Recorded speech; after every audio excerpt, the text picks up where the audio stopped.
trying to establish a regular practice. I mean, you could do both, the mindfulness in the evening too, but the evening metta one doesn't have to be a real long meditation. It could be, just like 5 or 10 minutes, after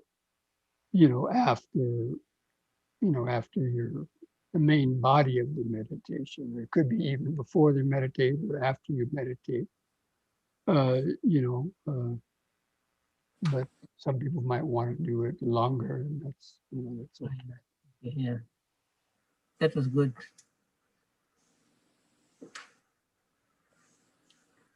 I'm sure they all liked it. Yes, yeah, there's some good. Just good.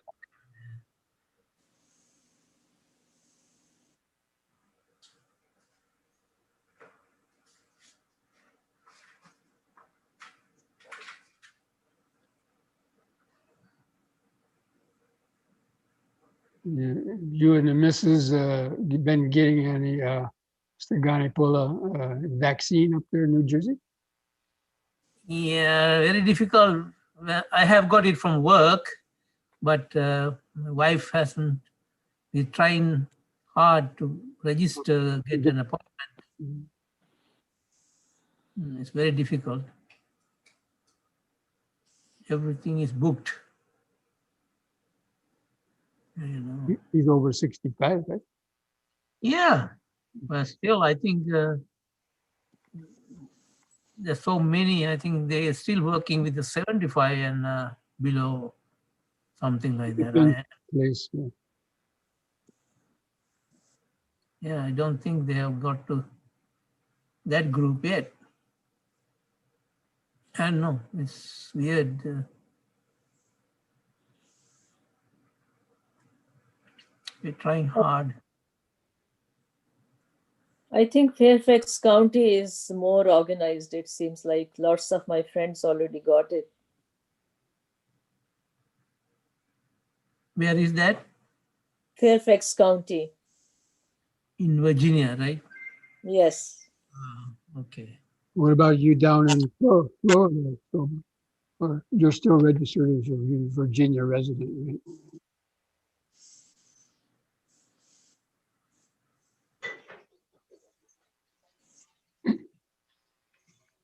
Okay, let's go ahead and start with the 3 refuges and 5 precepts for those who like to recite them.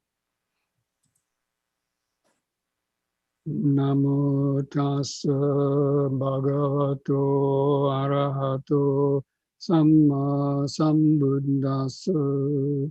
Namo tassa bhagavato arahato samma sambuddhassa. Namo tassa bhagavato arahato samma sambuddhassa. Buddhang saranang gacchami, Dhammang saranang gacchami, Sanghang saranang gacchami, Dutiyampi Buddhang saranang gacchami, Dutiyampi Dhammang saranang gacchami, Dutiyampi Sanghang saranang gacchami, Tatiyampi Buddhang saranang gacchami, Tatiyampi Dhammang saranang gacchami, Tatiyampi Sanghang saranang gacchami.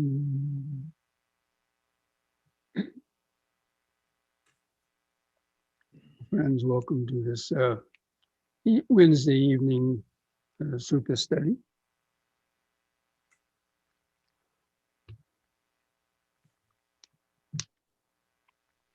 And yet if my voice sounds a little bit, off, I don't know exactly what the problem is. It's part of a cold of this problem I was having with my ears, but hopefully the voice will hold up.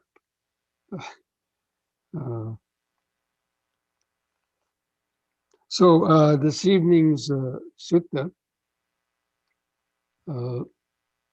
actually I was able to figure out how to send out the attachments on my last emails to the suttas from the Venerable Sujato's Anguttara Nikaya Book of Tens. For a couple of weeks, I somehow I wasn't able to figure out how to get the copy of them, but finally I figured it out. So I hope you're able to see those attachments to this particular sutta. So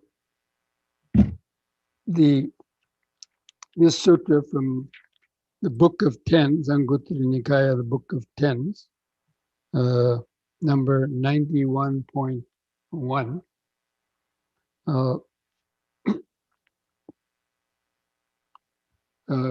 This sutta starts out with Anathapindika, who was one of the wealthiest benefactors of the Buddha, and who helped to sort of purchase the Savatthi Jetavana Aranya in Savatthi for the Buddha and the Sangha. So he was one of the richest lay benefactors. And he came to visit the Buddha one day, and then without asking the Buddha a question, the Buddha directly addressed him in terms of people who enjoy the sensual pleasures or seek wealth. So like, lay people, that still they're lay people, but they still enjoy the sensual pleasures and to, obtain wealth.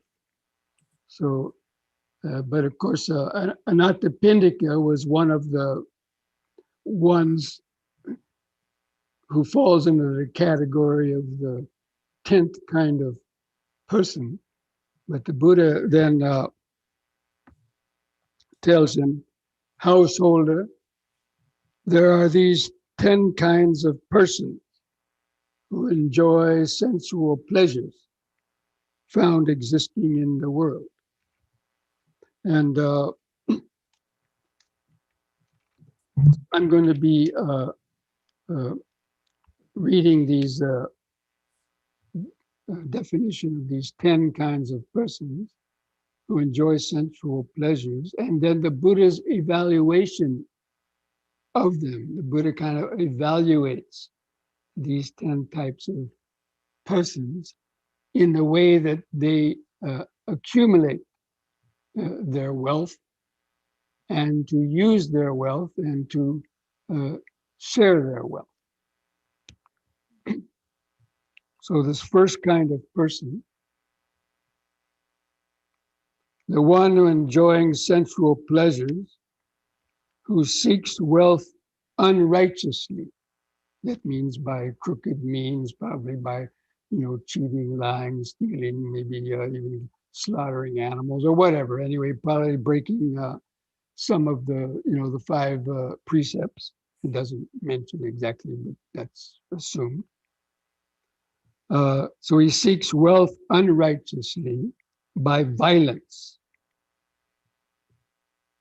And he does not make him happy and pleased. So even this person obtained this wealth, but he obtained it by violence and by, unrighteous means. He doesn't make himself happy. You would think most people that got wealthy would, make themselves happy. But this person doesn't make themselves happy having gotten this wealth. And he does not share the wealth with others. And he does not doing any meritorious deeds like practicing generosity and so on.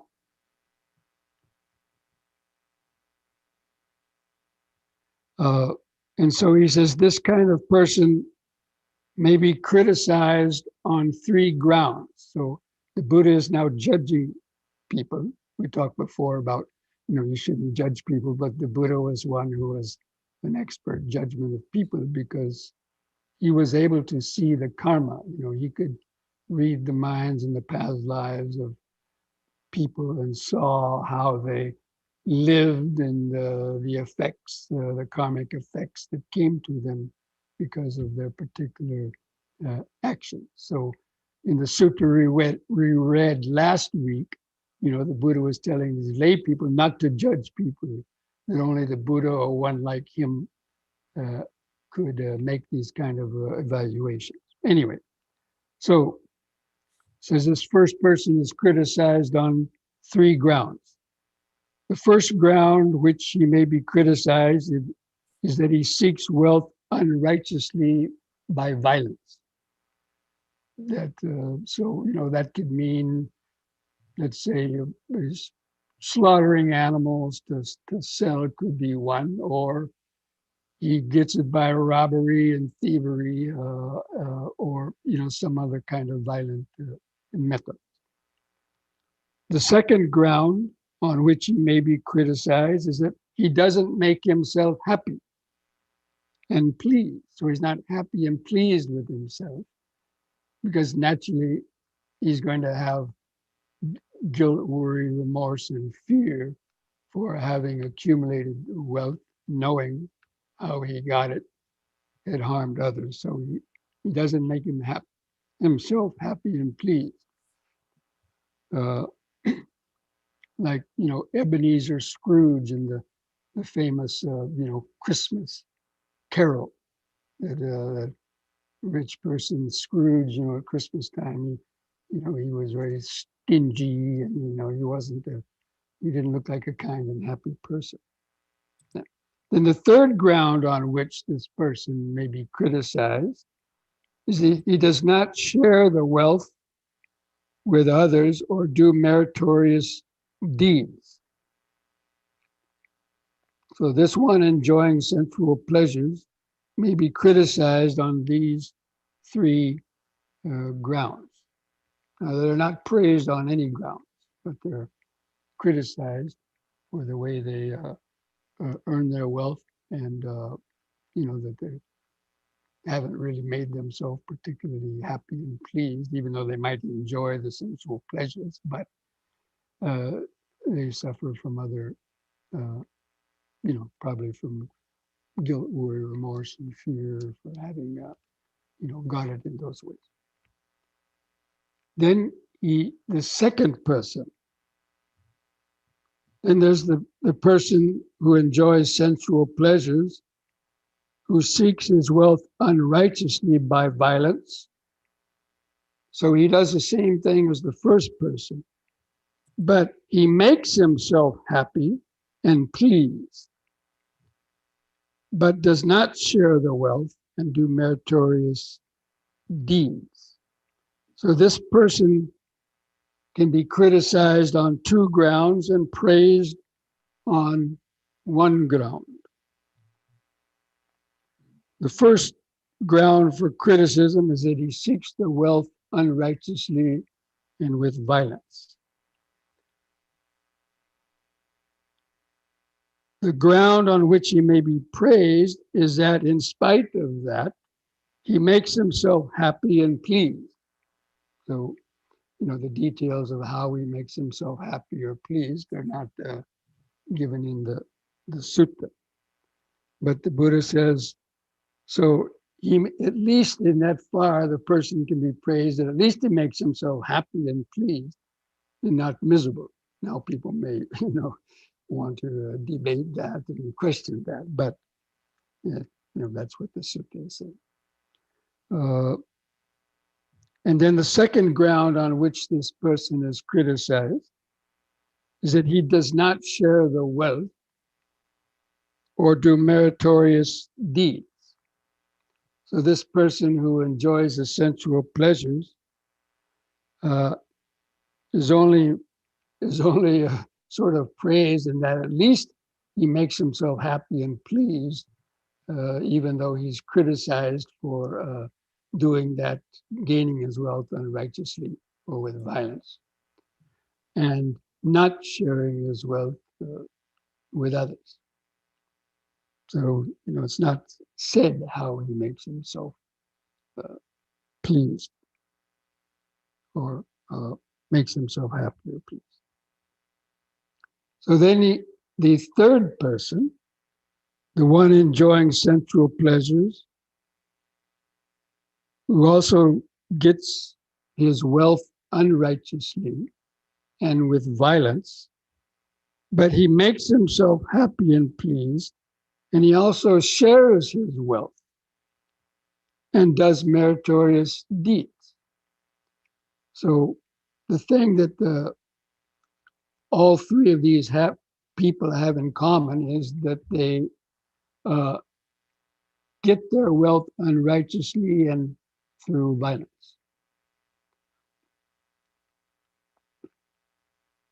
And then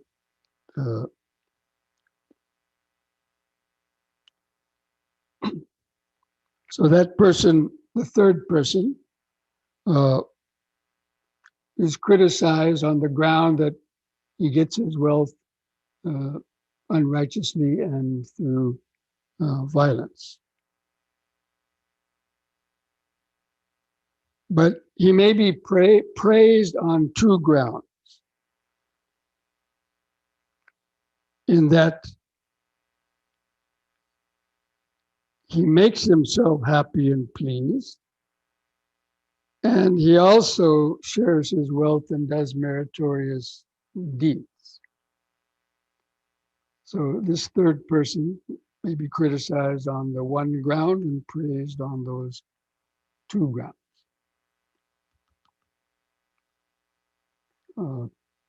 That at least he also shared his wealth with others and did meritorious deeds. And of course, that's could be also from our modern day standpoint. Now again, the Buddha is the one who could make these kind of judgments. So we might say, how that couldn't be.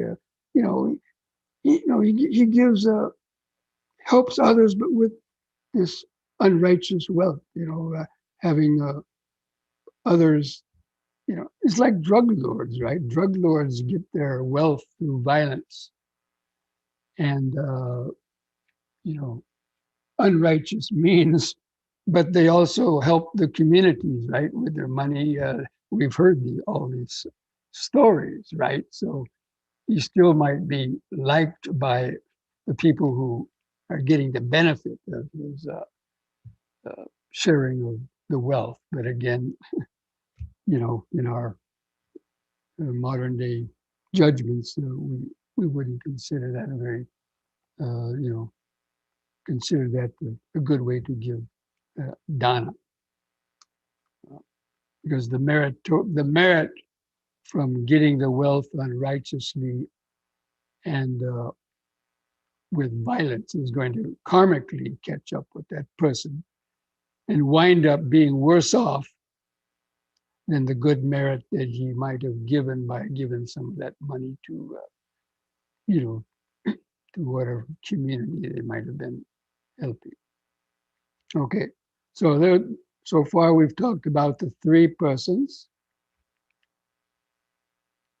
who are seeking wealth and enjoying the sensual pleasure. Now there's the second group of three. Those who seek wealth righteously and also unrighteously. So there may be persons who have some legitimate business and they make their wealth in legitimate undertakings, but on the side they might be doing some kind of violent business,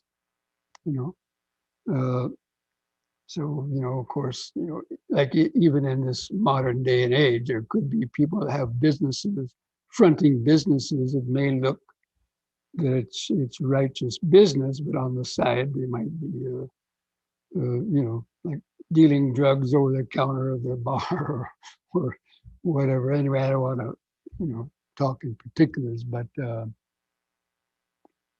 anyway, so this person who gets the wealth both righteously and unrighteously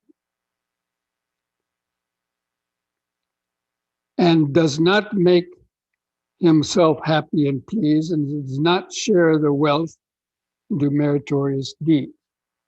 So the evaluation is that he's praised on the ground where he makes the wealth righteously, but criticized on the ground where he makes the wealth unrighteously.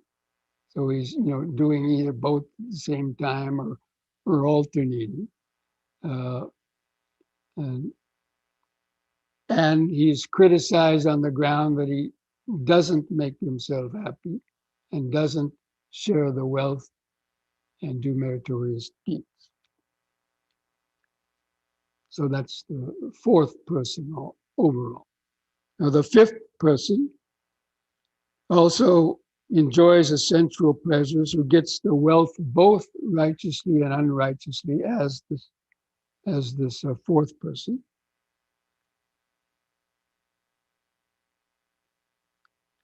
But he makes himself happy and pleased, but does not share the wealth and do meritorious deeds.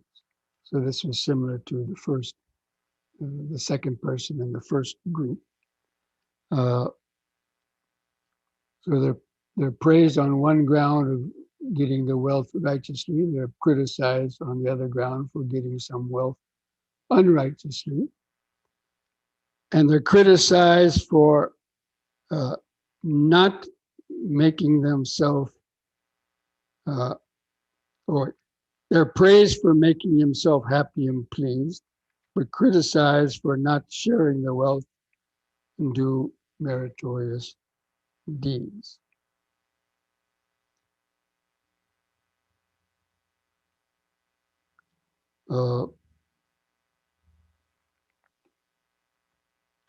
And then coming to the sixth person, or the third person in this group. Now this person enjoys the wealth, or enjoying sensual pleasures, but he seeks the wealth also both righteously and unrighteously, both by violence and without violence.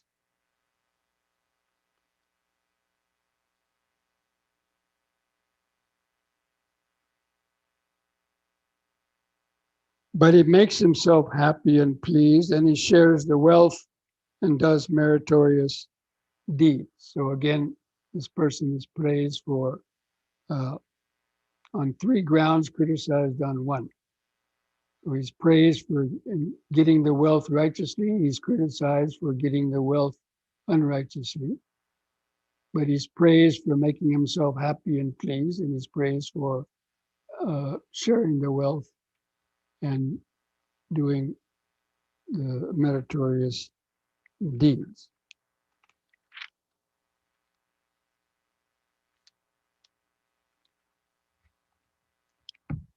So now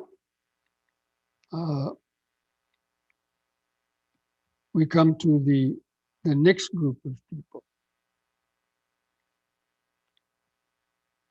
And here the seventh person is one who enjoys the sensual pleasures, who seeks the wealth righteously without violence, and does not make himself happy and pleased, nor does he share the wealth and do meritorious deeds. This person may be praised on one ground and criticized on two grounds. So here the person is just getting his wealth righteously without violence. But he does not make himself happy or pleased, nor does he share the wealth and do meritorious deeds. So he's praised for the fact that he gets his wealth righteously without violence, but is criticized for not making himself happy and pleased, and for not sharing the wealth and doing meritorious deeds. Then, in the same category, there's a person who seeks the wealth righteously without violence, but makes himself happy and pleased, but does not share the wealth and do meritorious deeds. So this person is praised for gaining the wealth righteously, and praised for making himself happy and pleased, but criticized for not sharing the wealth and doing meritorious deeds.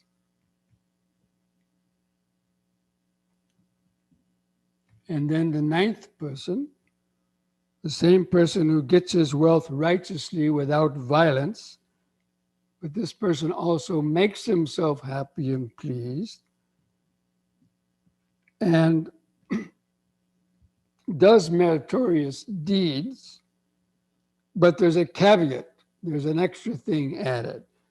This person uses that wealth while being tied to it, infatuated with it, and blindly absorbed in it, not seeing the danger in it, and not understanding the escape from being addicted or attached to that wealth and sensual pleasure. So this person may be praised on 3 grounds and criticized on 1 ground. So he's praised for getting his wealth righteously without violence. He's praised for making himself happy and pleased. He's praised for sharing his wealth and doing meritorious deeds, but he's criticized for being tied to that wealth, blinded to it, infatuated with it, absorbed in it, and not seeing the danger in being attached to these sensual pleasures, nor understanding the escape. So he's blamed for not understanding the danger, even though he got the wealth righteously and he made merit and so on. But he's blamed because he hasn't cultivated the wisdom of seeing the escape from being in bondage to that wealth and sensual pleasure and making merits and so on. Now there's the 10th person. Now this is the person who's Anathapindika, who follows into this 10th category. In a way, the Buddha was kind of praising Anathapindika by explaining all these different types of persons. So the one enjoying sensual pleasures, who gets the wealth righteously and without violence, he also makes himself happy and pleased. He shares the wealth and does meritorious deeds, and he uses that wealth without being tied to it, without being infatuated with it, or blindly being absorbed in it. And he sees the danger in it, and he understands the escape. So this person may be praised on 4 grounds.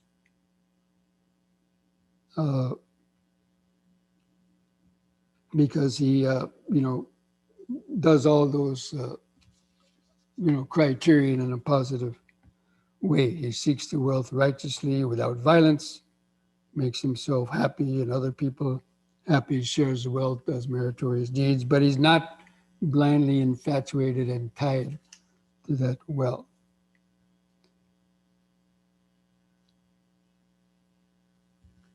Now then the Buddha comes to his conclusion. He says, these householder, talking to Anathapindika, are the 10 kinds of persons who enjoy sensual pleasures found existing in the world. Of these 10, the foremost, the best, the preeminent, the supreme, and the finest is the one enjoying sensual pleasures who seeks wealth righteously without violence, shares the wealth, does meritorious deeds, and uses that wealth without being attached to it. So he gives a simile. Just as from a cow comes milk, from milk you get curd, from curd you get butter, from butter you get ghee, and from ghee comes cream of the ghee. I don't know if I've ever had that. Sounds pretty good, I guess. So cream of the ghee, which is reckoned the foremost of all these.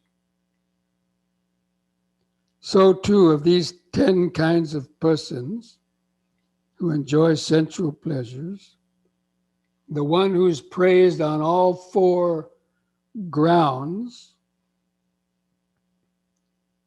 and uses the wealth without being tied to it, and seeing the danger and understanding the escape from it. And so he was, he was giving this talk again to Anathapindika. And Anathapindika, I'm not sure if he was already a Sotapanna at the time the Buddha was giving him this talk, but Anathapindika, even though he was a wealthy man, a householder, he attained stream winning before he died.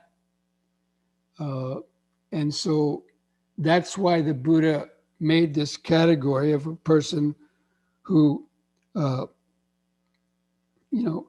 is not being tied to the wealth, not being infatuated or blindly absorbed in it, because he knew Anathapindika well. So he was making this special category for lay disciples like that, who also had a bit of wisdom. Even though Sotapanna is not free from sensual pleasures or ill will or hatred, but nevertheless, you have enough wisdom not to know about impermanence, because the Sotapanna has at least had that glimpse of the 4 noble truths and understood the danger of sensual pleasures. So, but he used that righteously, right? And, he created a lot of merits, and he wasn't tied and infatuated with it. It's like there are some wealthy business people nowadays, I'm not going to mention any names, but you hear their names on the news, right? Who want to give all their wealth away also before they die. They don't want to keep their wealth, and they're encouraging other wealthy people to, so he's not tied to his wealth, in that kind of way, because we don't know if they're Sotapannas or not. But anyway, so that is the sutta. And also this illustrates or shows how the karma works.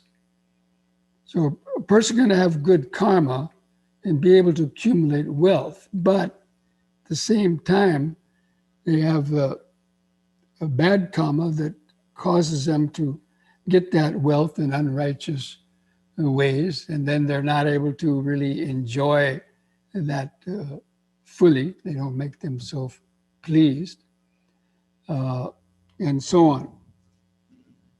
So, the difference between people who get their wealth in a righteous way without hurting others, and others who get their wealth, in violent means, the karma eventually will catch up to them, if not in this life, in the next life. And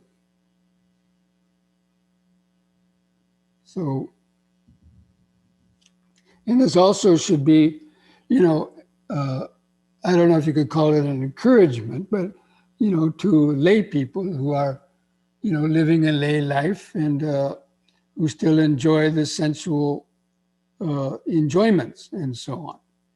And so, the Buddha was addressing this because, nowadays a lot of people think, oh, Buddhists shouldn't enjoy anything. And why is he talking about enjoying sensual pleasures when all the monks talk about, giving up sensual pleasures, giving up desires? And, okay, that may be for a monk or a monastic who's, practicing maybe on a, different level. But for lay people, that it's fine to, if a person wants to follow that way, to enjoy the sensual pleasures. But as long as one is doing it in those 4 ways of being praised and not blamed, or at least in most of those ways that we read about.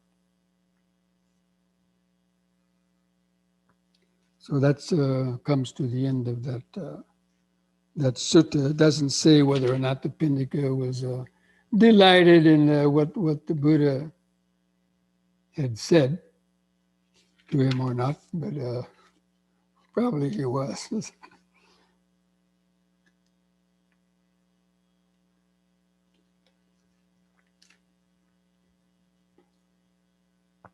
Okay, now let's see if that brought up any questions on the chat, or if you have any questions or comments that came from that, then feel free to write something on the chat room.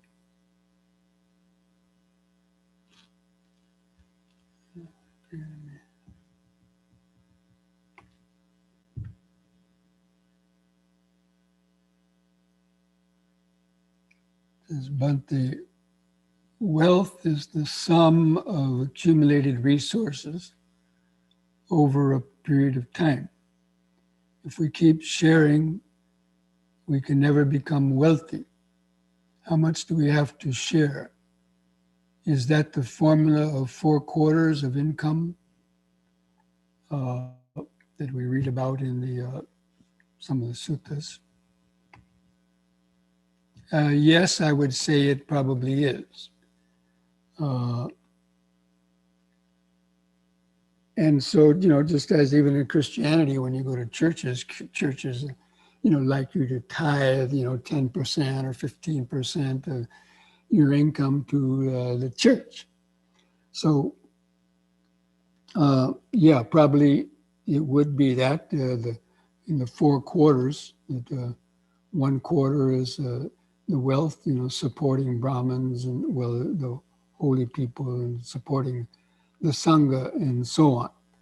But the other, and then 1 quarter of it is for enjoying yourself and supporting your family and taking care of your work people.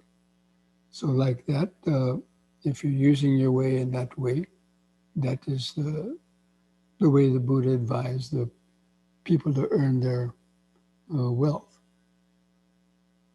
Now, people can keep sharing and you can also become wealthy. I mean, there's plenty of wealthy people that share a lot and they keep getting wealthier too. I mean, a few people perhaps.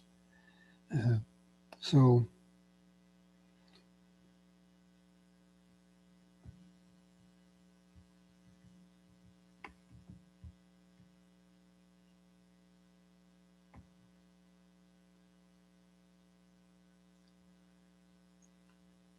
yeah, can one become at least a sotapanna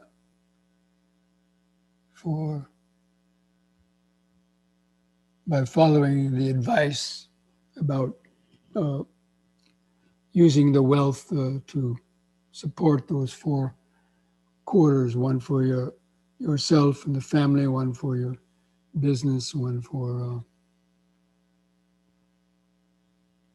your servants and other people like that, and 1 for supporting, let's say religious charities and so on. Yes, Anathapindika, as I mentioned, attained Sotapanna, and so did so many other people, even wealthy persons.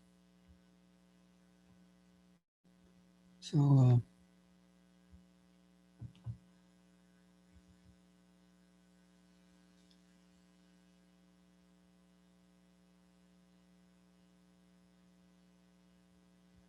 Okay. And some weeks ago, you recited a list of things that comprise the Dhamma. What the Buddha was referring to when he said the Dhamma or Dharma. Would you please recite and repeat that list again? Thank you. You would have to ask me that, wouldn't you? There's so many different lists of things that the Buddha recited, you know, and I'd have to go back and refresh the memory about what that particular list was. You know, the Dharma could be said, the Dharma is the Four Noble Truths. The Dharma is the Eightfold Path. The Dhamma is the Seven Factors of Enlightenment. And the Dhamma is or the 10 wholesome karmic actions and so on. So I don't know, maybe somebody can refresh our memory of that particular reference that this person is referring to, and it comprises the Dhamma.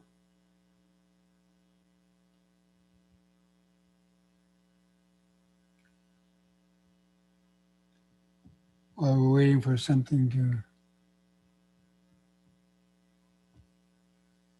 That's one question. How can the same person earn both in meritorious and unmeritorious ways? Well, I don't know. I mean, I gave an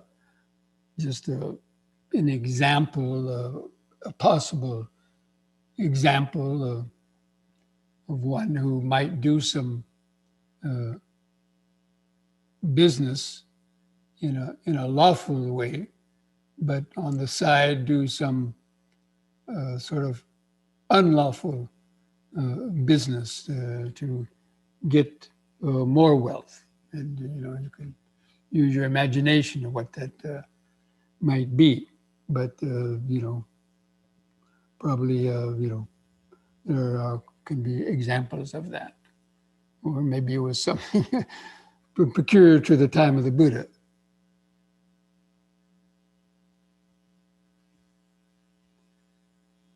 So.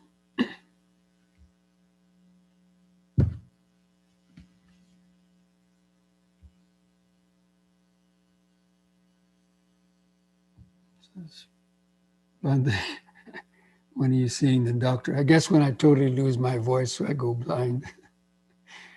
Or I lose my hearing, not going blind, but lose my hearing, or it gets worse. So,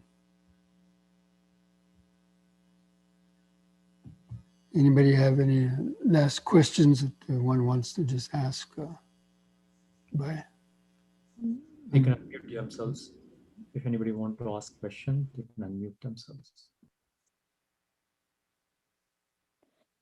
Bhante, I'm just concerned about your throat. I'm worrying about your throat. Do you think that this happened because lately you've had many more talks than usual? Well, yeah, it could be. You know, there's a cause for everything, right? And we don't always know exactly what the cause is. Of course, the hearing thing, I don't know if the hearing and the voice is connected. It might is. be, because it kind of started at the same time. So, but next time I go to the doctor, I'll have it checked out. Please see a doctor, Bhante. Soon. Well, I lose my hearing and voice, and everything's on tape now. You know, hundreds of I recordings. think I'll ask something. I was wondering, the person who mentioned the list of the dharmas, if maybe they were thinking of that I had asked a question about the Satipatthana Sutta, that there's a part about contemplating dharmas or dhammas The Dhamma, in that context, yeah. which I guess would be wholesome dhammas. Well, the Or- dhammas that are mentioned in the Satipatthana Sutta, contemplation of Dhamma. That means the uh, fourth foundation of mindfulness is, a lot of people, or it's translated as contemplation of mental objects, but Hmm. I prefer to use the term just contemplation of Dhamma. Hmm. And when we read the Dhamma, what are the most important parts of Dhamma? Well, the five hindrances, because until we Right, understand what the five hindrances are and learn to overcome them, we'll never gain concentration. And without gaining concentration, we're not going to be able to see things as they are, nor gain, wisdom and attain the paths or fruits, or even any jhana. So that's why the five hindrances are included as an important Dhamma, Hmm. because as long as our mind is harassed by the five hindrances, we're not going to make any much progress. And there's also the 5 antidotes to the hindrances. Yeah, that's included. The antidotes, learning how to apply a clear comprehension and to apply the antidotes and to cultivate the jhanic factors. And so the five hindrances are one of those groups of Dhamma. And then the five aggregates, because that's the main focus of developing mindfulness and vipassana meditation, are these understanding the impermanence and emptiness of the five aggregates. And then comes the 6 senses. So along with the 5 aggregates, contemplating the 6 senses, the eye, ear, nose, tongue, body, and mind, the respective objects in the consciousness, and the fetters that arise between the two. Until we have understood that and are able to,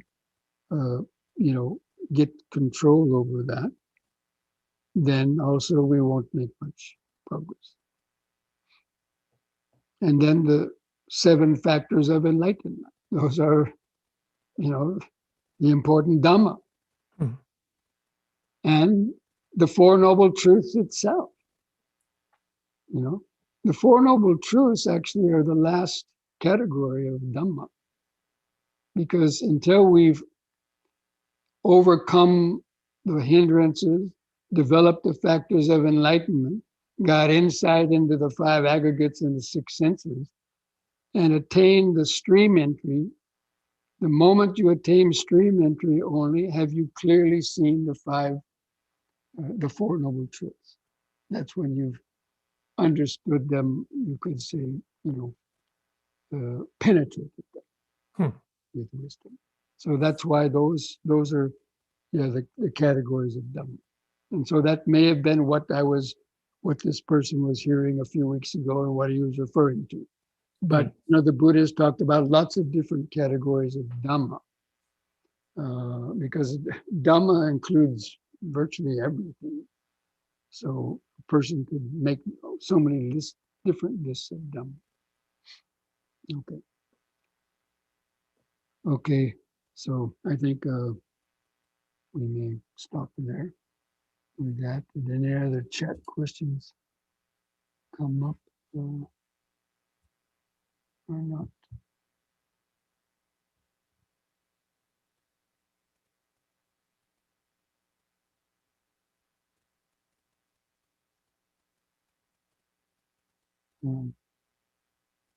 Like the eight worldly dhammas, actually, this one of these questions on the chat. The 8 worldly dhammas, the Buddha talked about the 8 worldly dhammas,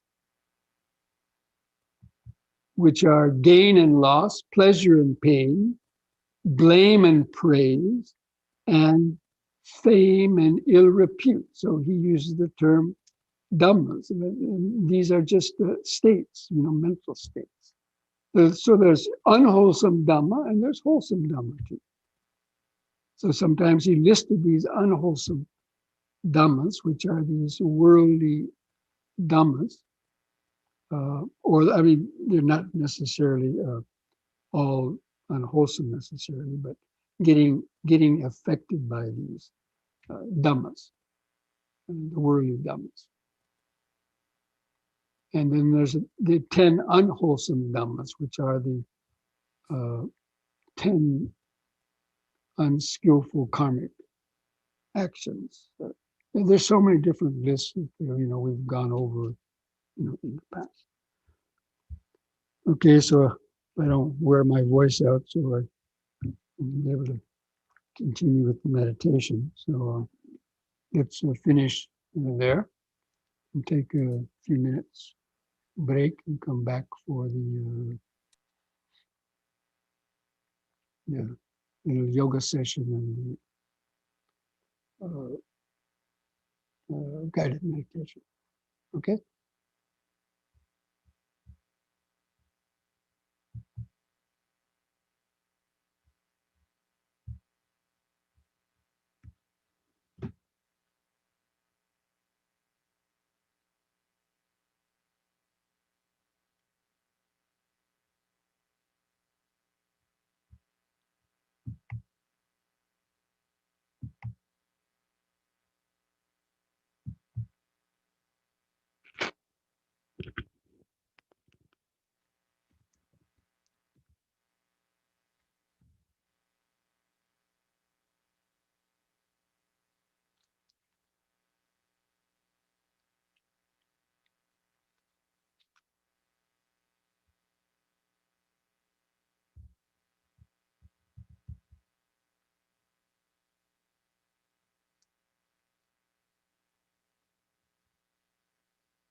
seconds.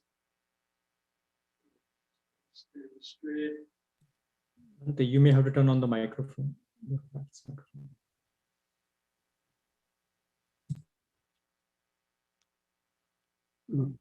Then stand straight, relax your arms and hands at the side.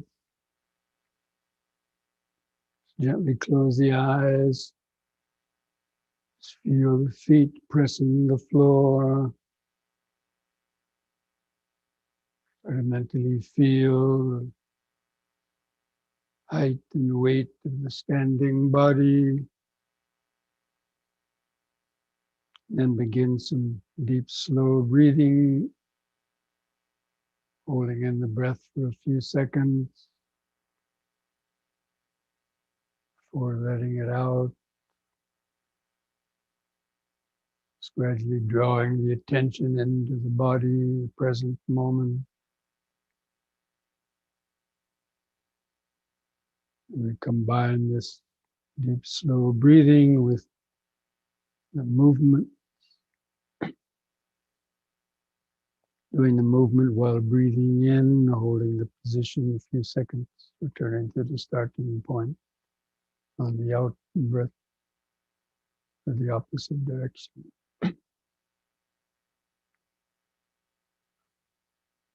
So on the in breath, raise the arms over the head, interlock the fingers, turn the palms up, stretch the arms up, stretch the head back. Out breath, touch the top of the head. And again, in breath, palms up, straighten the arms. Bend back a little bit. Out breath, touch the head. Once more, hold the upward stretch longer. Try to bend back a little more.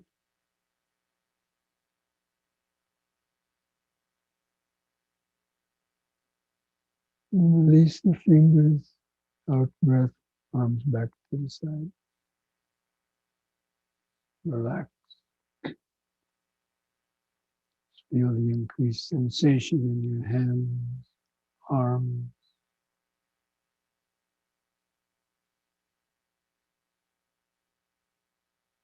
Keep the attention focused in the body.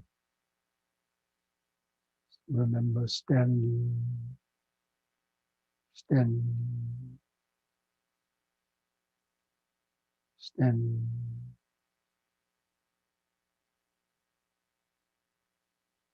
Just letting your thoughts come and go in the back of the mind. Keep the feeling of the body, the sensation in the front of the awareness.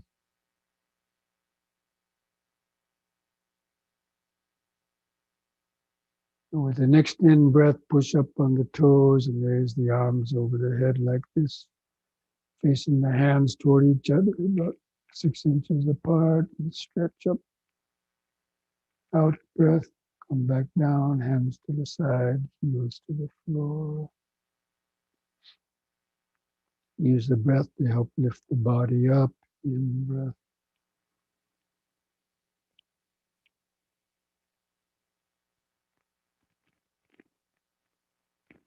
Out.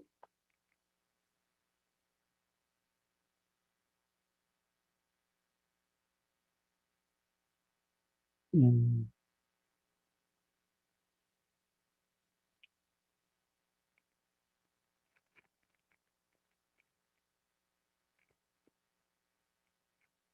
Out.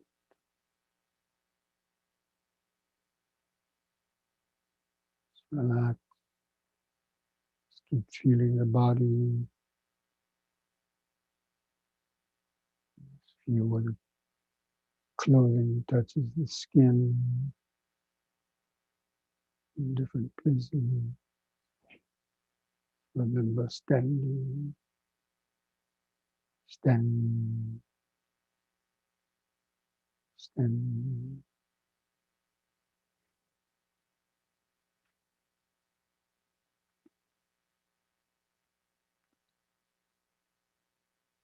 Next we'll do knee bending. So again, on the in breath, lift up on the toes and lift the arms up front for balance.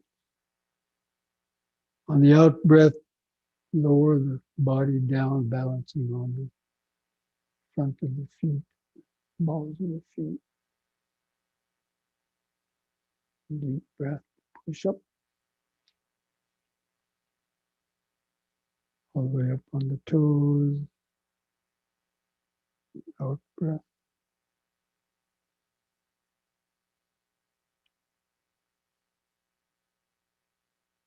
In.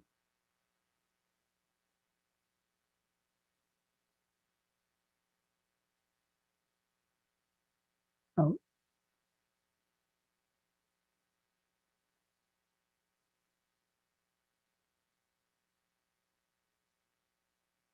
In.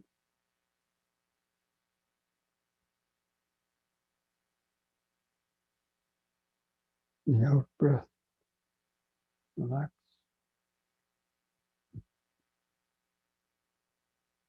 Feel the increased heartbeat.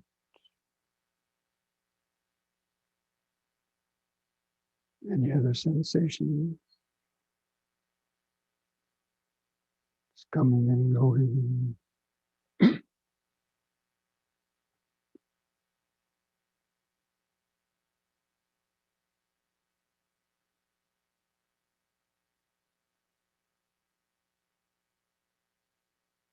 Contemplate impermanence, even when doing the yoga exercise, all these different sensations continually coming, going, changing,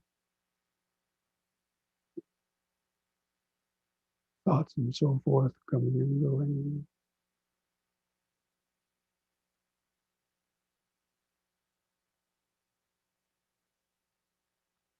Now, spread the feet apart, at least 3 feet, the wider the better.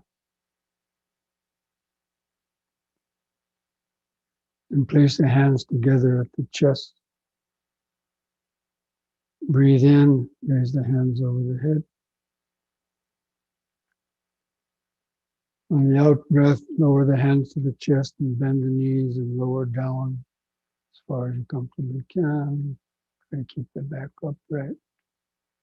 Feel it stretching the hips.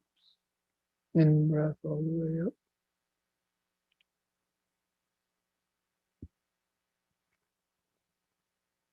Out.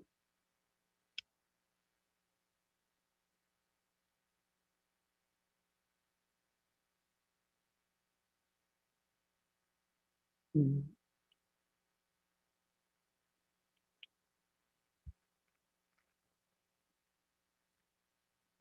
Out.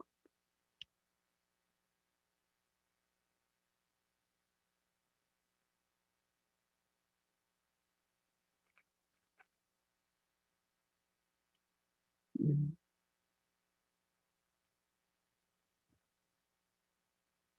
The out breath. Relax. Close the eyes. Feel each foot pressing the floor.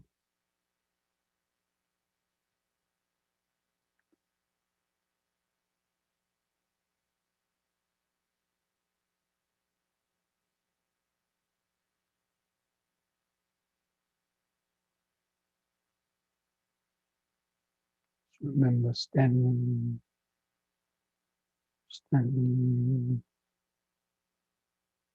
The sensations on your head, the arms, the legs.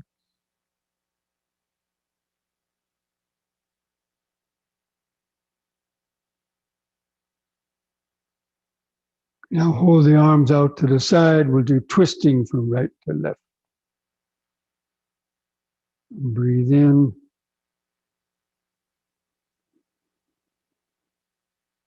On the out breath, look to the right hand, twist around to the right.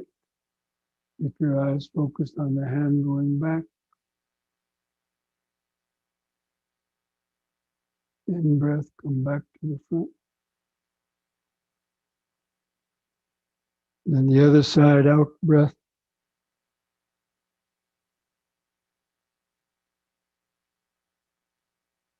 In breath to the front. Again to the right. Out breath.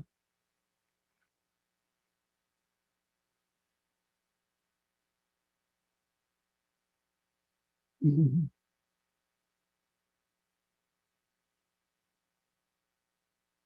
Out.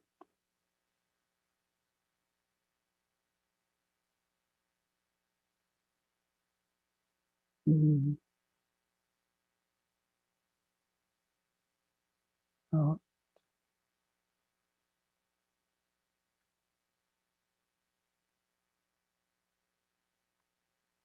In.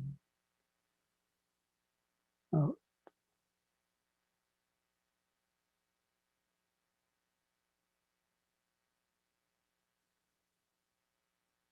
And relax. Feel the sensations in the shoulders or any other places.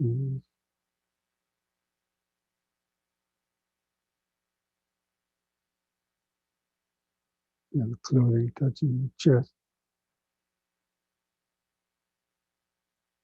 Present moment awareness.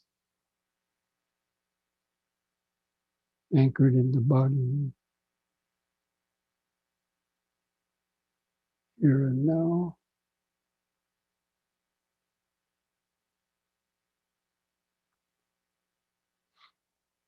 And now bring the feet back together.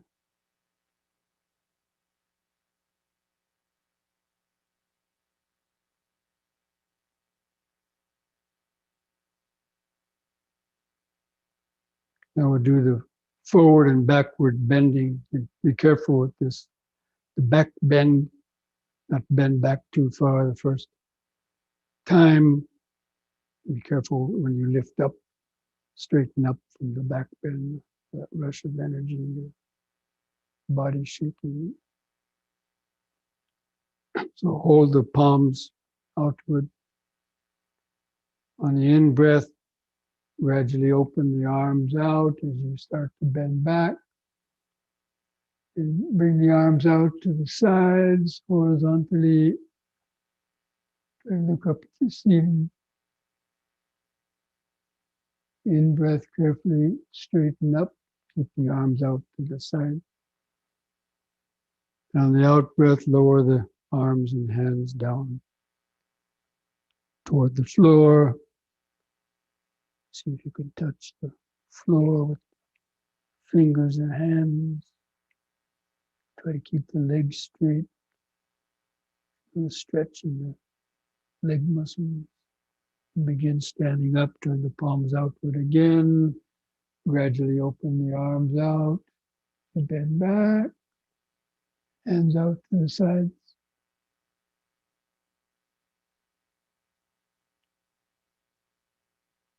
Lift up. Out breath. Hands down.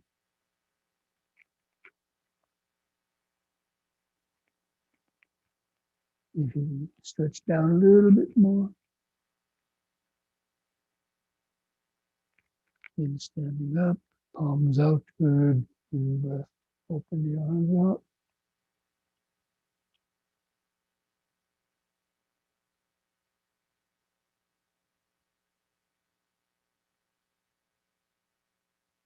In breath, lift up. Out breath. This time hold that downward stretch a little longer. There. Let those small bones at the base of the spine stretch out. The sacrum bone fuse together a lot of people.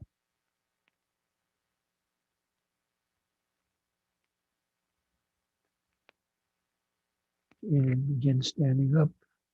This time bring the hands together at the chest. And the out breath, arms back to the sides. Close the eyes, relax. Just feel the whole body.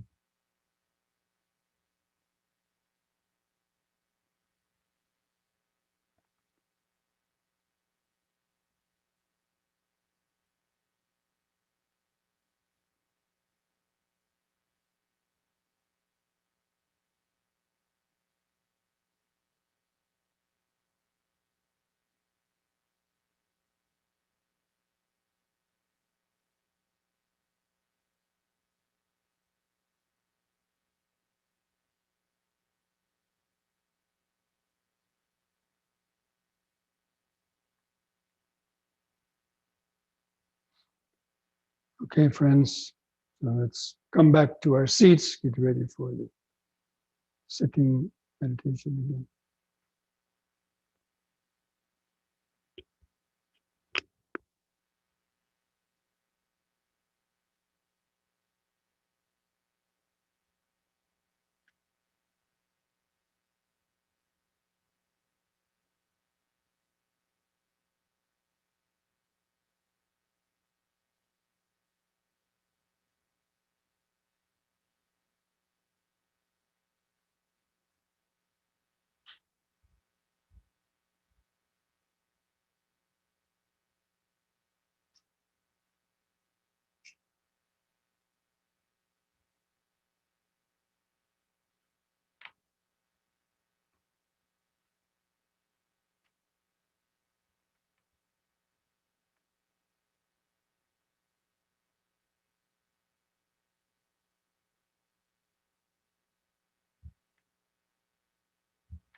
Okay, friends, so we'll start our meditation now.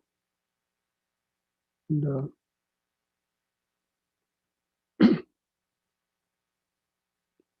let's try to sit straight.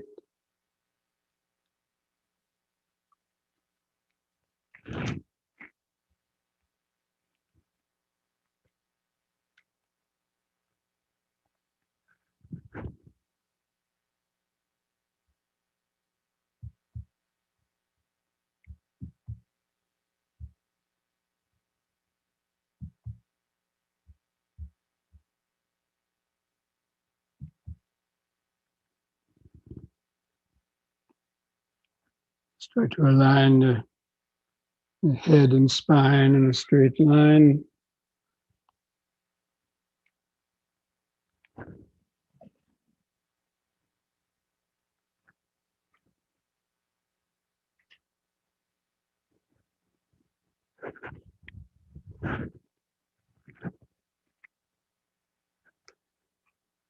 Gently close the eyes.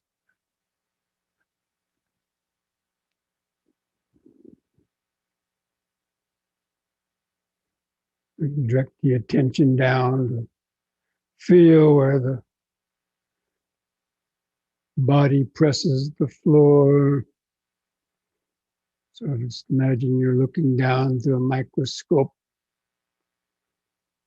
the bottom part of the body. Feel the buttocks, and the feet pressing the floor underneath.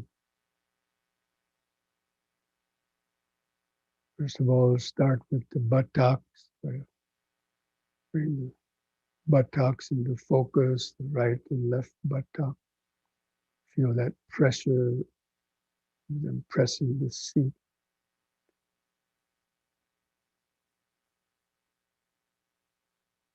And just mentally understand that this body is sitting right now. Try to feel some sensation, that contact with the buttocks to the floor.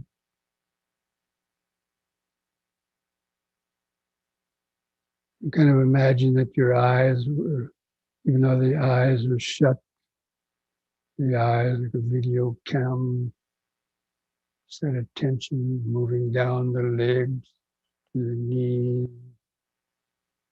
feeling the clothing touching the skin of the legs, or any other sensations of the upper leg.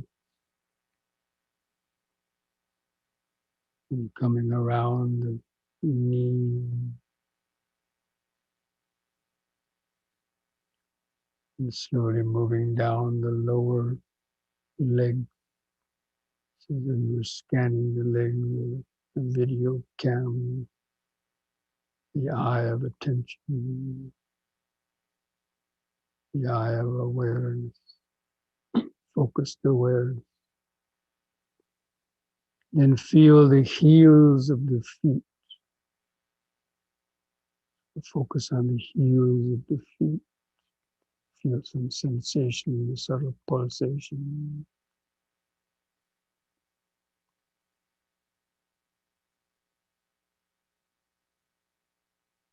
Feel one at a time or both together.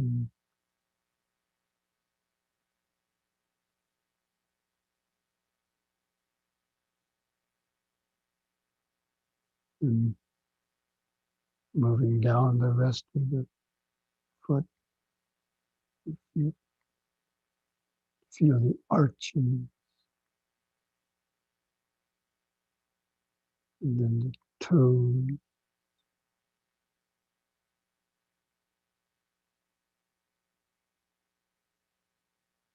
Just focusing on the toe, so you can kind of make out the outline of the big toe. And you might touch the toe next to it. Just all the toes together. And feel some subtle sensations. Whether it's the toes pressing together, socks touching the skin, the blood coursing in the toe.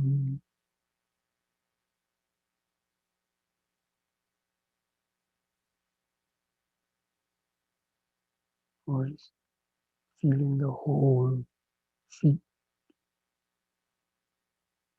including the heels and the toes.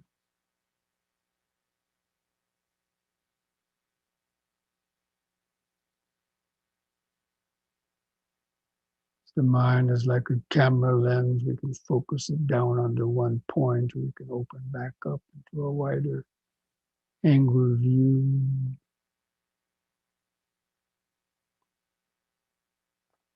You now move the attention up to feel your hands and fingers,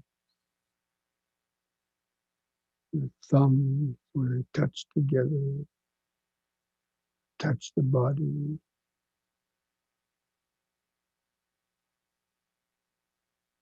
Try to feel the subtle pulsation of the hands and fingers, and the warmth.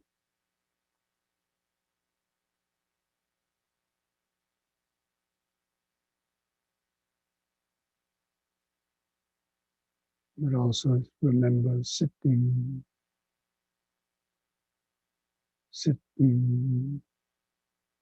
His hands are on the larger sitting body.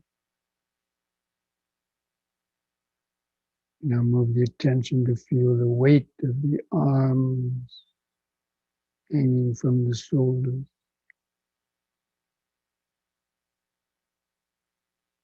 Feel where the clothing rubs against the skin of the shoulders, chest, or arms.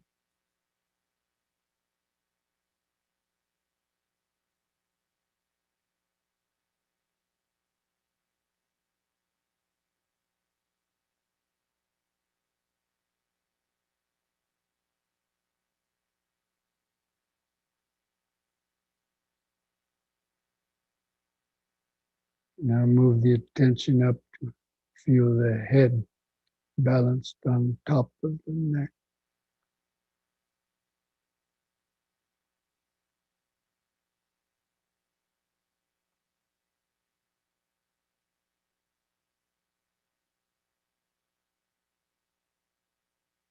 And feel your face.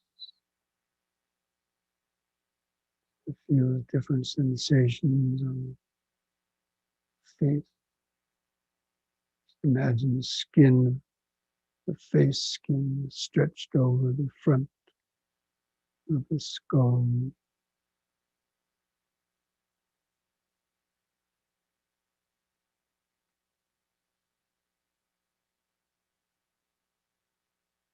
You feel the prickling sensations on the face.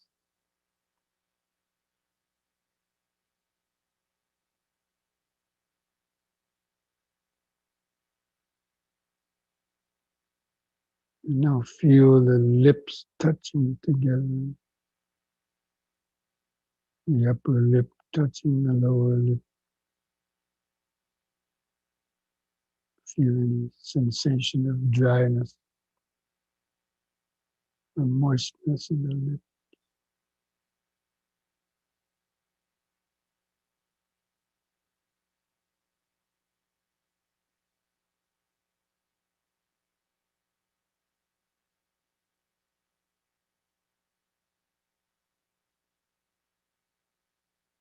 And feel the tongue laying in the mouth,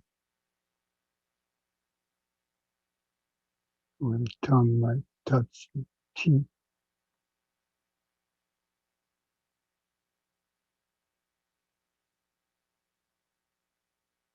It's that raw sensation.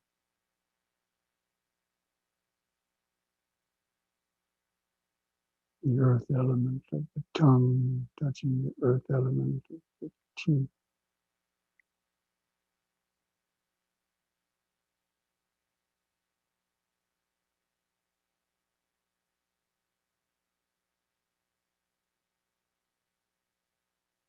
Now feel the eyes resting in the socket. The eyelids stretched over the eyeballs.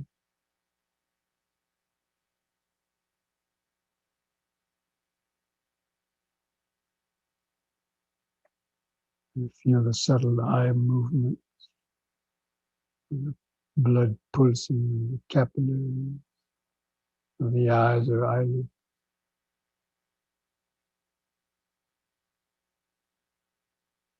Relax the eye.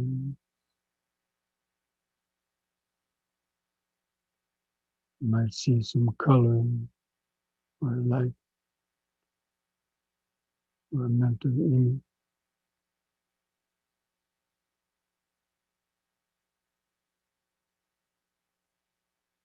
or just darkness.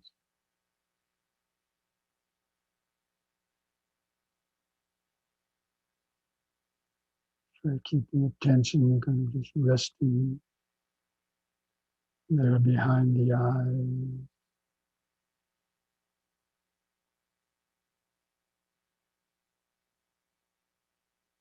Kind of imagine that there's a video camera behind the eye. So you scan the face, the inner face, feeling all those different sensations, the tongue, the lip, the eyes themselves, the skin of the face, the prickling, stinging sensation.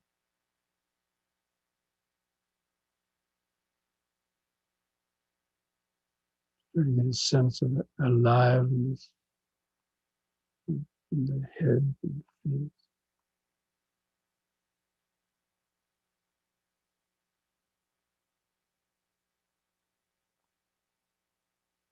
Just remember sitting, sitting,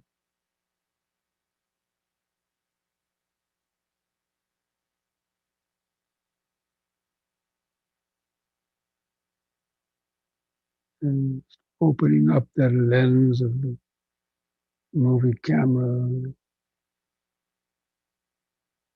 to feel the outline of the sitting body.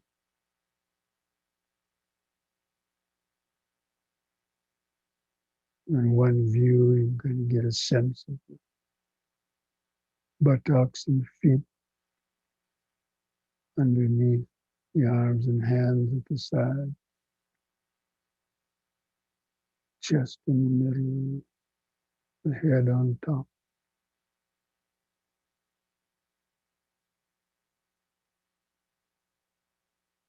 The sitting, breathing body.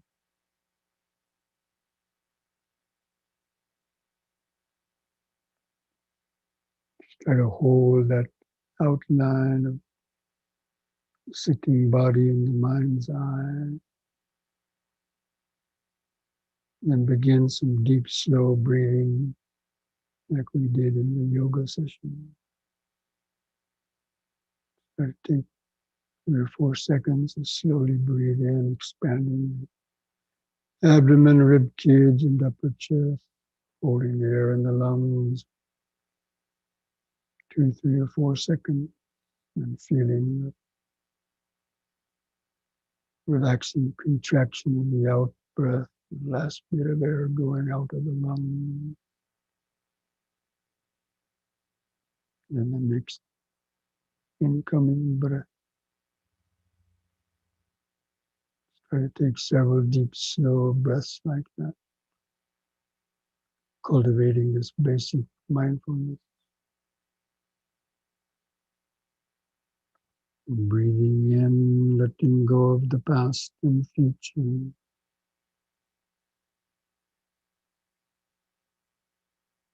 Breathing out, sitting here and now. Breathing in, letting go of the past and future.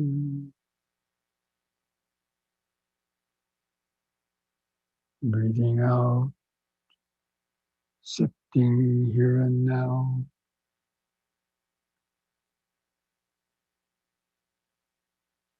Breathing in, feeling the whole body.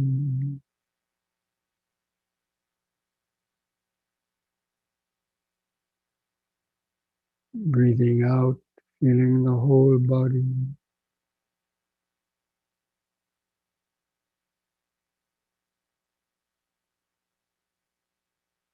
And we'll count the breaths from 1 to 10 to develop a deeper concentration, more continuous concentration. With the next incoming breath, mentally count the 1. Feel the pause. With the outgoing, contracting breath, count 1. The next expanding in breath, 2.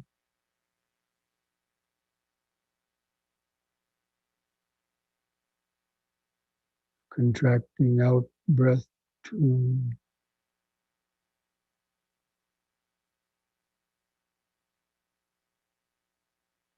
In breath, 3.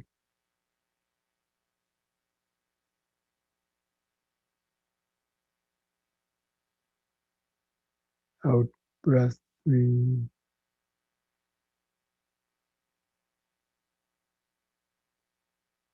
In breath, 4.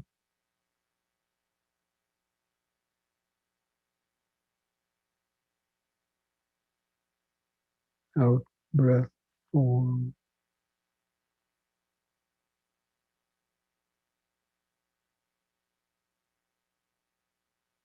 In breath 5.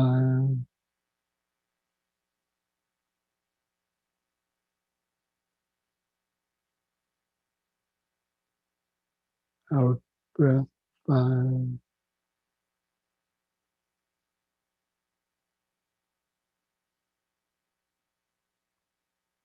In breath 6.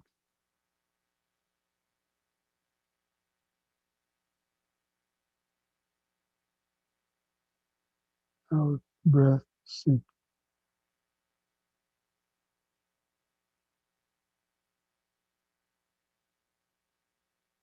In breath 7.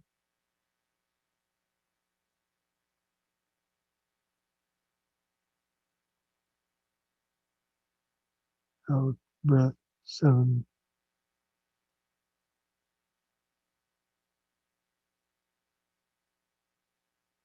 In breath 8.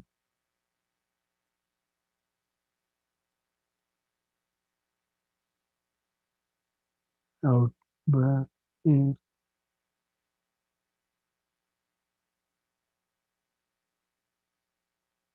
In breath 9.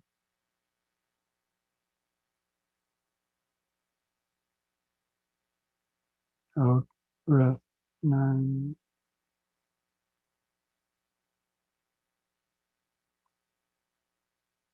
In breath 10.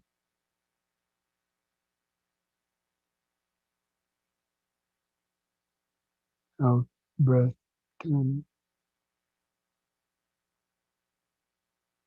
Now just continue the counting. Just continue any deep or controlled breathing. Let the breathing return to its shorter, uncontrolled rhythm. Continue to feel it, to observe it moment by moment.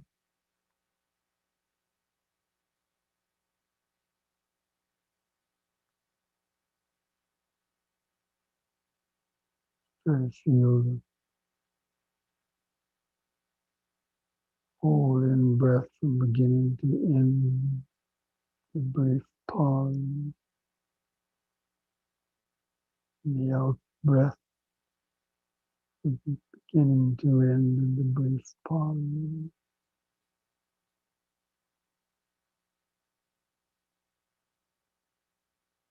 Over and over again. Make these brief notes to help stay focused and remembering the present moment of in, sitting, out, out, sitting, breath by breath, moment by moment. Make that the main focus of your concentrated aware in sitting, out, out, sitting.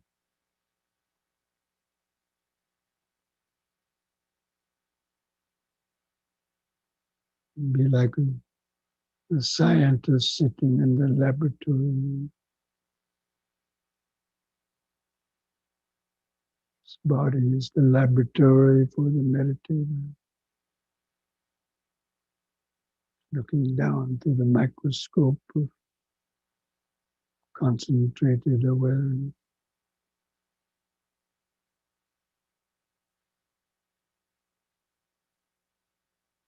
A continuous process of connection to the present moment. In sitting, out, out, sitting.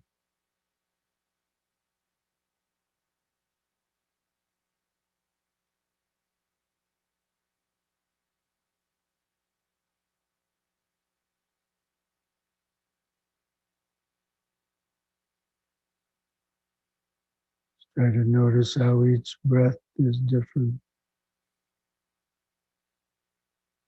Sometimes longer, sometimes shorter.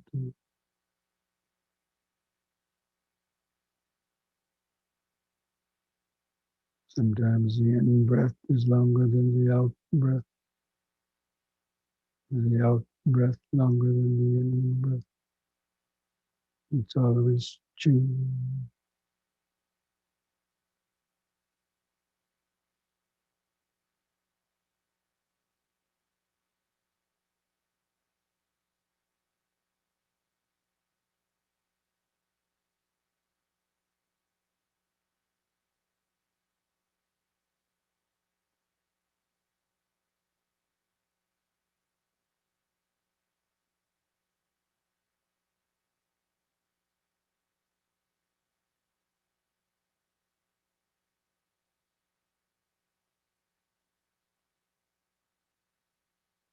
Keep turning up the power of the mental microscope to notice more subtler detail, sensation, the breathing process.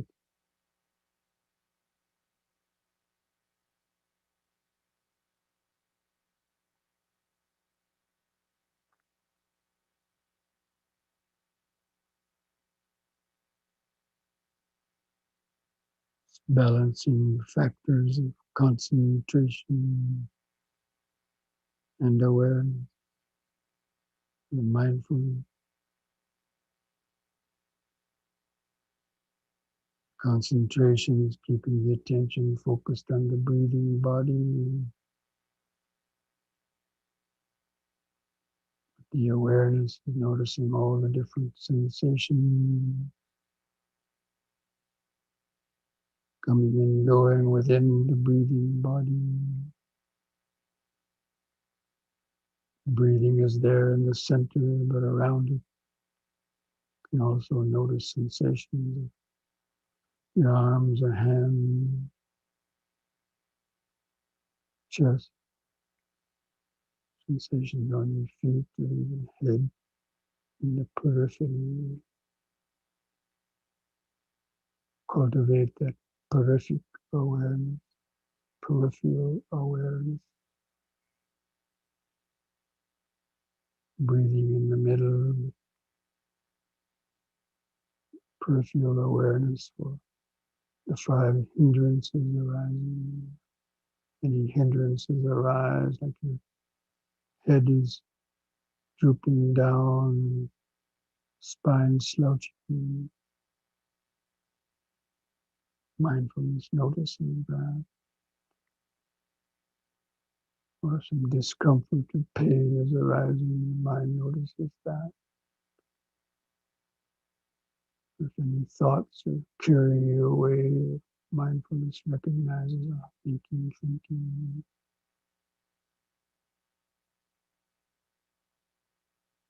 Applying the appropriate antidote, letting them go,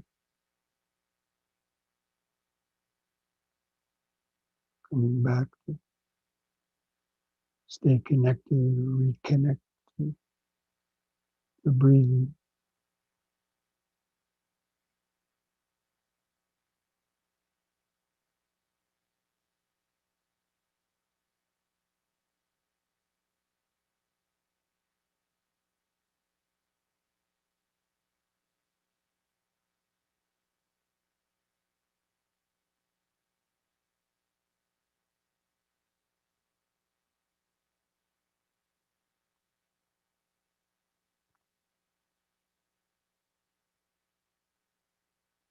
There's no particular hindrances disturbing the mind, then try to recognize the 5 aggregate, the Dhamma, the 5 aggregate, interior vibration, pleasant or painful, neutral feeling, perception, thought, ego consciousness, thoughts of I, me, or mine.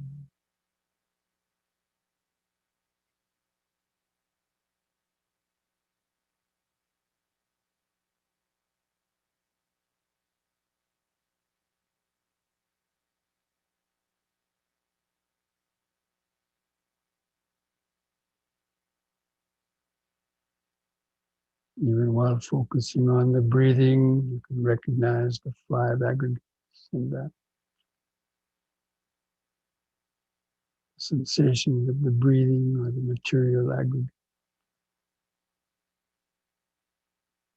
Different sensations of neutral or pleasure or pain come from the breathing, the feelings aggregate. Perceptions recognize it as being the breathing is the perception. Any thoughts about it?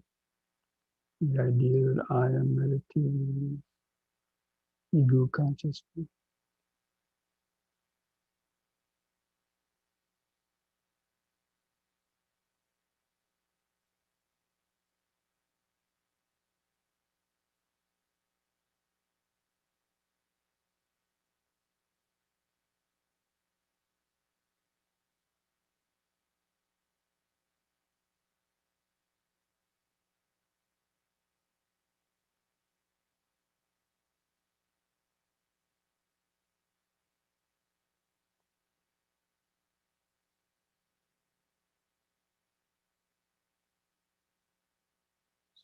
In sitting, out, out, sitting, cultivating that continuous connection to the present moment, awareness, the present moment awareness, the 5 aggregate material vibration, feeling, perception, volition, thought, urging, thought of I, me, or mine.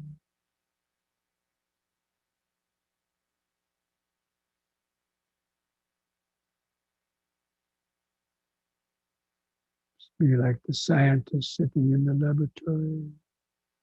This is material vibration, this is feeling, this is perception, that is volitional activity. That's ego consciousness.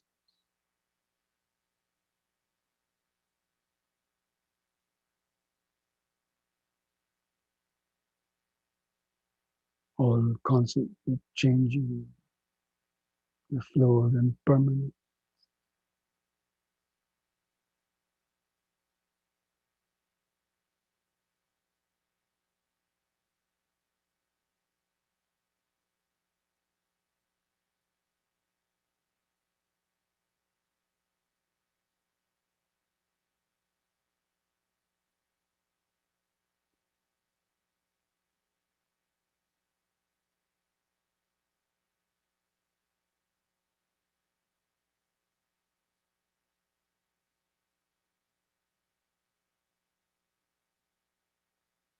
Try to notice how quickly these different aggregates are rising and vanishing. So many different body sensations.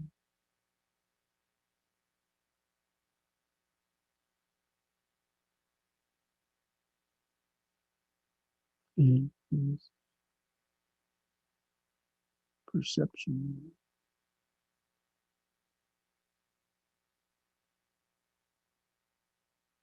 There's never a dull moment. There's always something arising and vanishing.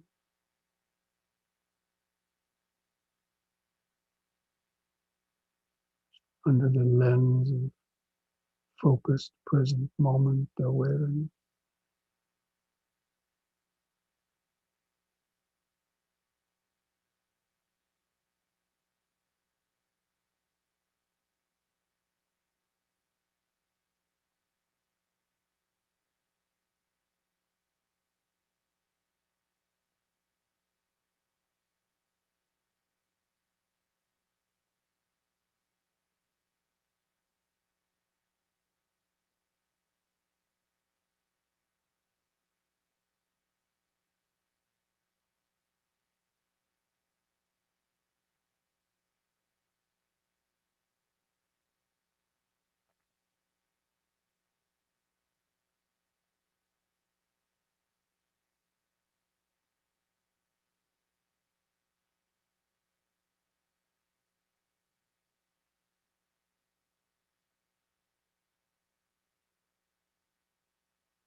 Breathing in, sitting,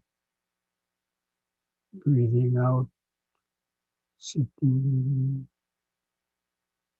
Sensations come and go.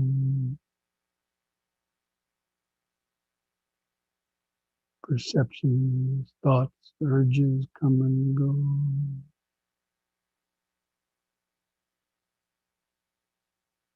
It's all just continuous flux and flow of impermanence of the five aggregates of these six senses, the body and mind.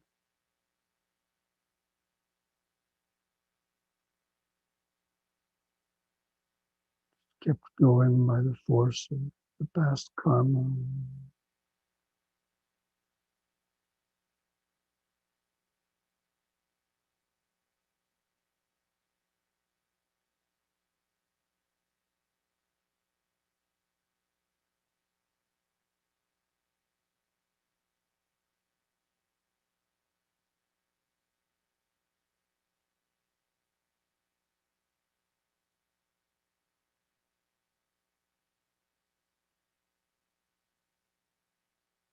The thought or feeling of there being an I, me, or mine, or controller is essentially a deeply ingrained illusion within the consciousness,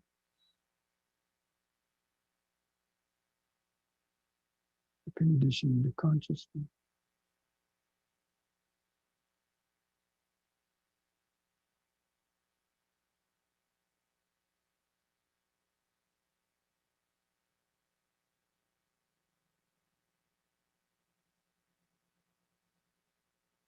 That's seeing reality as it is, vipassana awareness.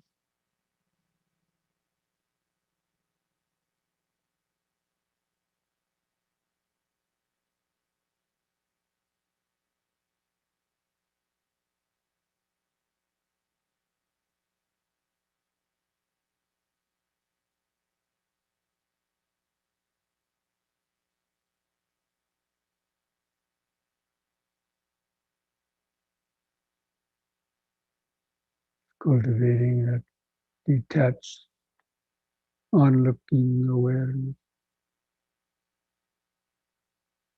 to the movie of the body and mind.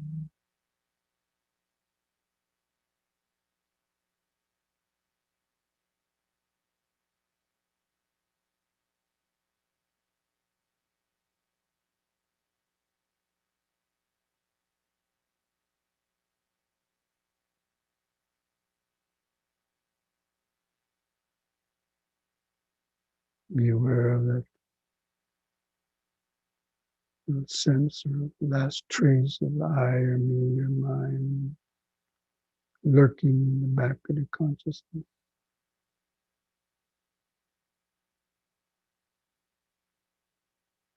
So I see you, Mara.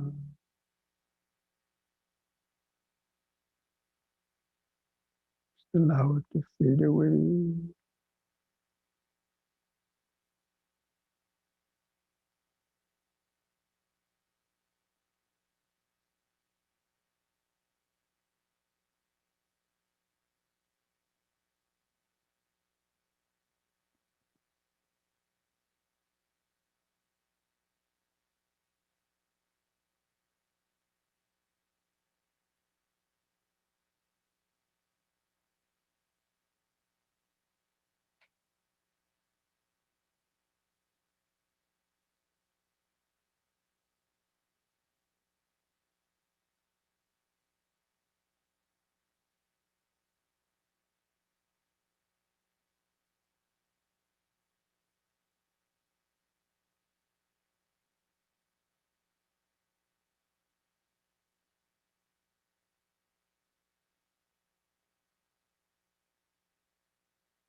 what perceptions or thoughts arise in the mind based on that sound contact.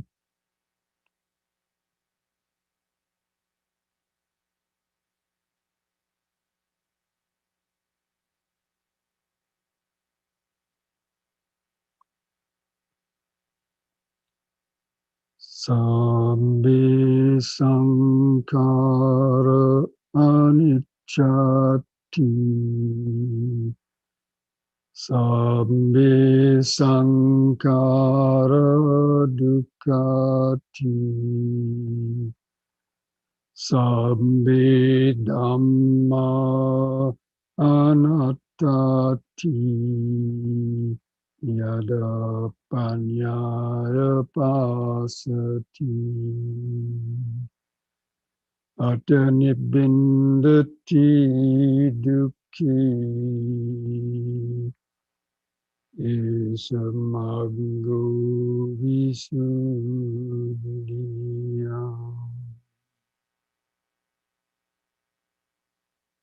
All conditioned things, the five aggregates of this body, mind, and world are impermanent. All impermanent things, when clung to with ignorance, bring suffering. And all the Dhammas, the conditioned as well as the unconditioned, are without any indwelling owner or control. They're not self. When one sees these three characteristics with the eye of wisdom, one becomes disenchanted with suffering. This is the path to purity, to freedom. And thus spoke the Buddha.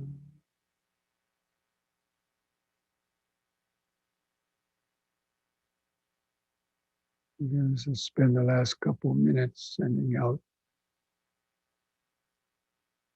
thought vibrations, body and thought vibrations of metta, friendliness to our own body and mind and all other beings.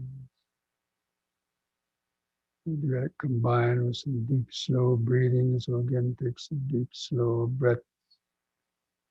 And after breathing in, hold the breath in the lungs and try to feel those sensations of oxygenated blood and life force going out to all the cells and tissues of the body, mind, system, like sending out metta to your body and mind by doing some deep, slow breathing.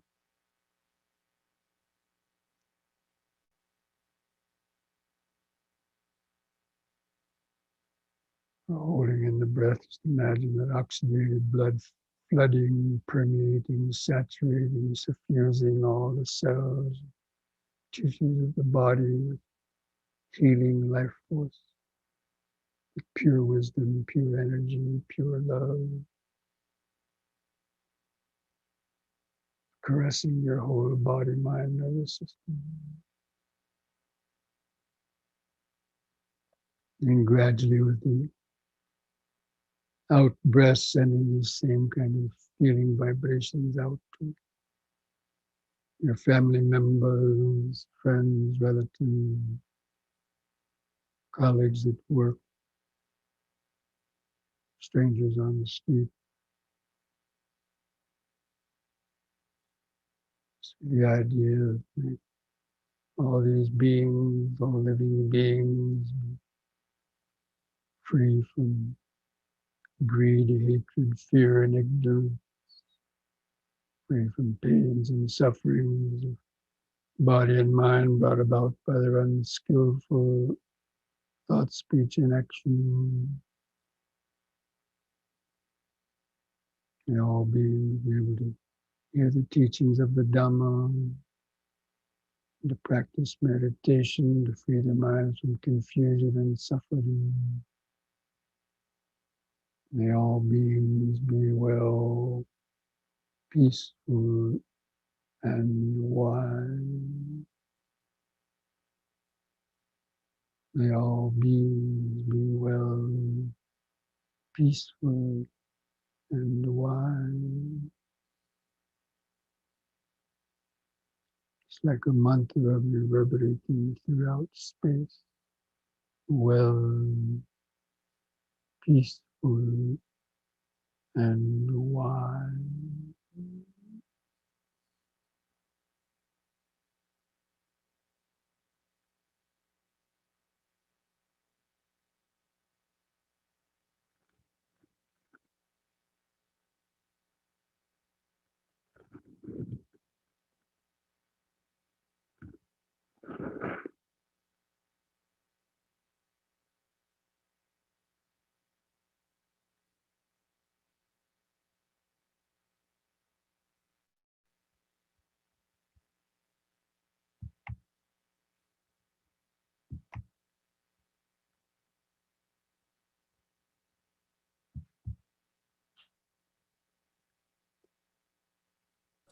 You know, friends, in your meditation, I invite you to join chanting the word sadhu 3 times with the long out breath.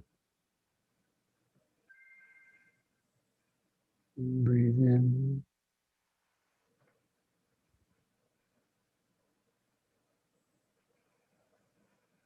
Sadhu.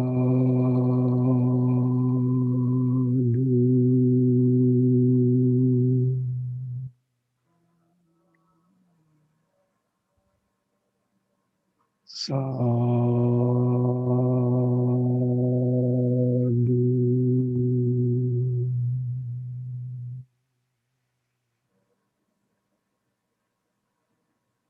Sadhu.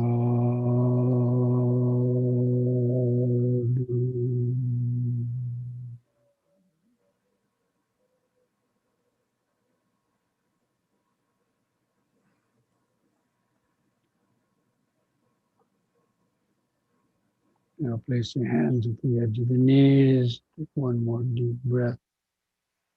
Stretch the head back and arch your lower spine.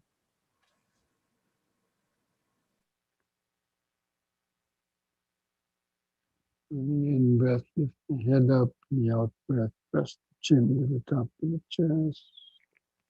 Stretch the neck vertebrae.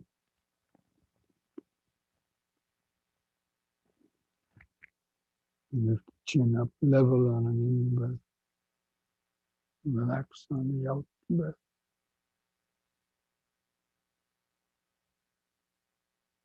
Put a smile on your face.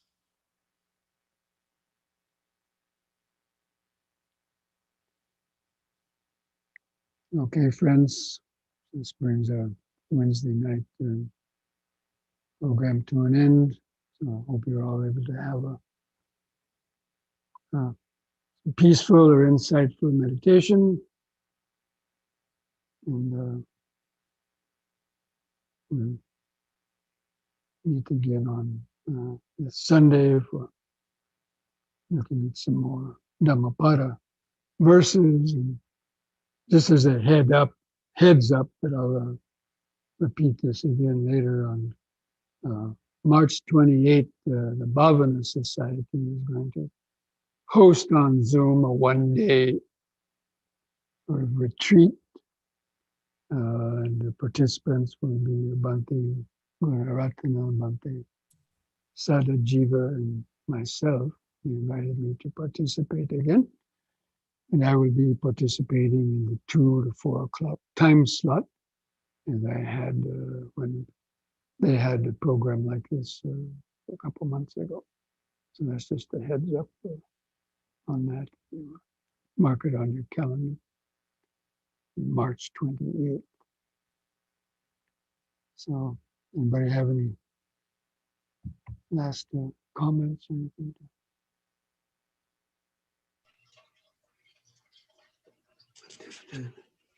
Buddhaya Namo Bhante. Buddhaya. Namo Buddhaya. Namo Buddhaya. Namo Buddhaya. Bhante, did you get my recordings?